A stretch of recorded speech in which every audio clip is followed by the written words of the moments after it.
JBN, we keep you informed. Jamaica's Most Wanted, Episode 4, Bulbie.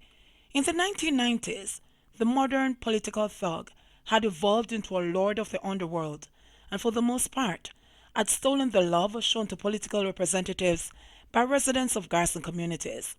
Politicians and the thugs they supported and used to secure power had 3 decades to fine tune their relationship.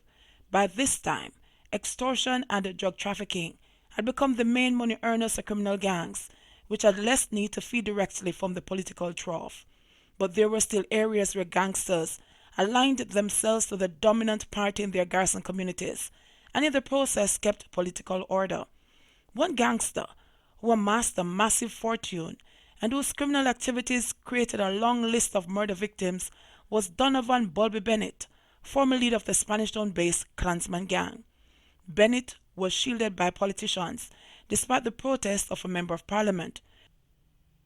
Just after the December 1944 general elections, former Prime Minister and the national hero Alexander Bustamante set the stage for the dog-eat-dog style of Jamaican politics when he rewarded his party's supporters with jobs, political favors, and other scarce benefits.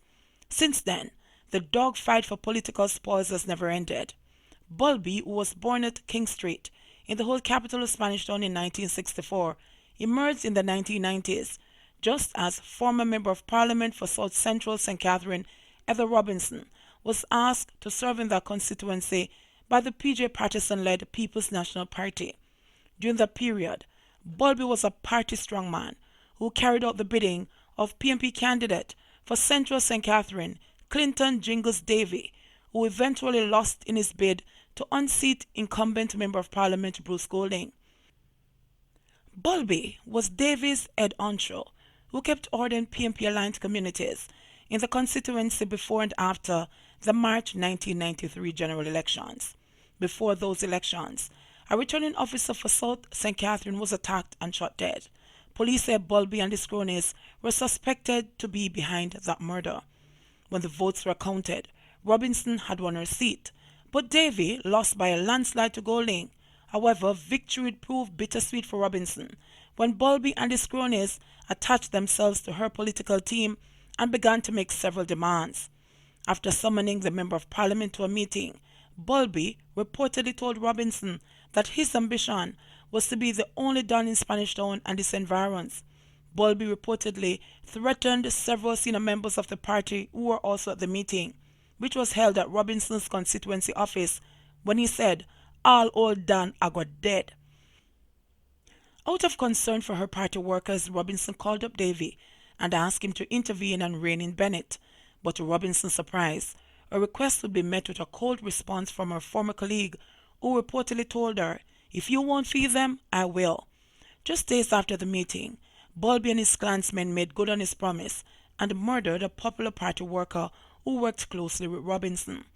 But it was the murder of Derek Eccleston, also called Puppy String, that brought Bulbie under the police microscope. Police say Bulbie gained the leadership of the Klansman gang after he and the 3 of his cronies launched a gun attack in the PNP enclave of De La Vega City on Eccleston and a group of persons with whom he was conversing.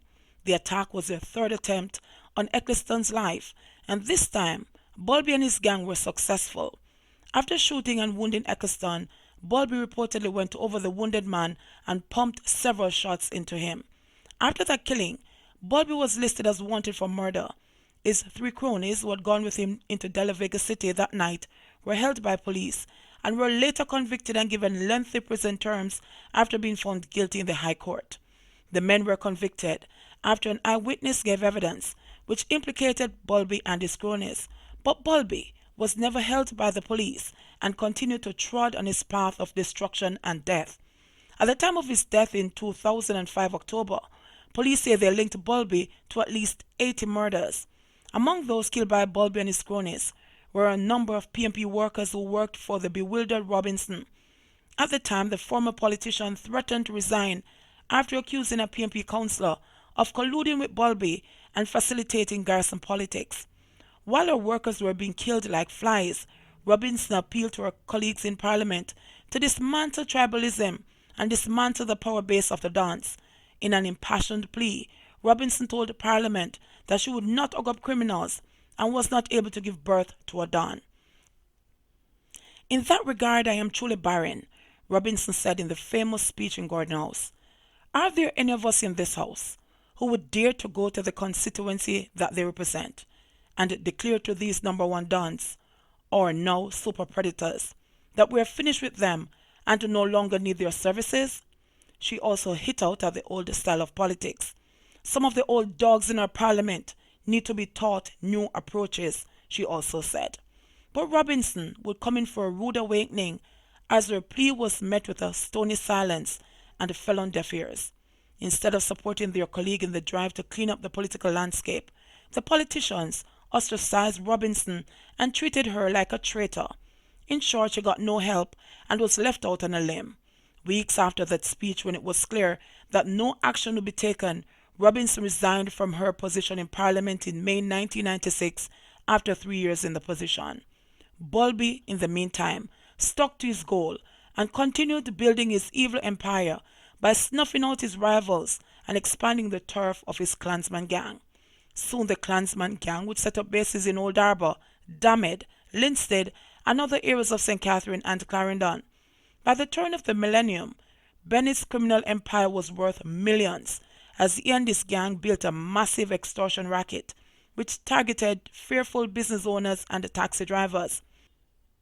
The main center of the extortion, according to the police, was and still is the Spanish Town Municipal Bus Park. At the time, Bulbie was now a permanent fixture on the police most wanted list, a spot he occupied for the last decade of his life. But Bulbie's rise to the top of the dung heap of criminality was not unhindered, as a bitter fight for extortion rights erupted between his PNP-aligned Klansmen and the one other gang which supports the Jamaica Labour Party. The war which ensued resulted in hundreds of lives being snuffed out on both sides of the conflict, while the Klansman has bases in Rivoli, Lime Tree Grove, Lakespen, Jones Avenue, Manchester Avenue, Damhead, Waterford, and Fishgone communities. The one other gang's bases include Torspen, Dempsher Pen, Shelter Rock, and Oxford Road.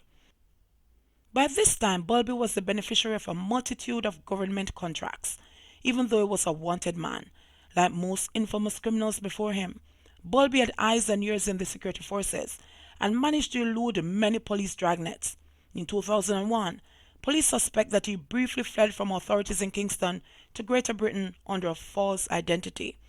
But like most before him, Donovan Bulbie Bennett would not live to a ripe old age and enjoy the benefits of his ill-gotten gains. On October 30, 2005, the security forces swooped down on a palatial residence the nation's most wanted man had built in the rustic district of Tanakay, nestled in the hills of Clarendon. The police say as they approached the house, they were fired on, and during a shootout, Bennett and his driver, identified only as Nathan, were killed. Police say they found Bulbie clutching a .50 Desert Eagle pistol, which is valued at US $2,000, and a Ruger pistol from his driver. A quantity of cash and a large cache of jewelry were also found in the house. At the time of his death, Bulbie's wealth was estimated at over $100 million. Days after Bulbie's death, the head of the St. Catharines Central Police Division, Superintendent Kenneth Wade, blasted PNP politicians for assisting Bennett, who he said was given political support and supplied with information while he operated in areas dominated by the party. During the days following his death, members of Bulbie's gang and persons who were loyal to him rioted by blocking roads, firing on the Spanish Town police station, and burning T-shirts with the image of former National Security Minister Dr. Peter Phillips. 2 cops were shot and injured during the rioting, and the Jamaica Urban Transit Company bus, a motor car, and a section of the bus terminus were set on fire. JBN, we keep you informed. Please remember to subscribe, like, share, leave us a comment, and click the notification bell to receive our daily uploads.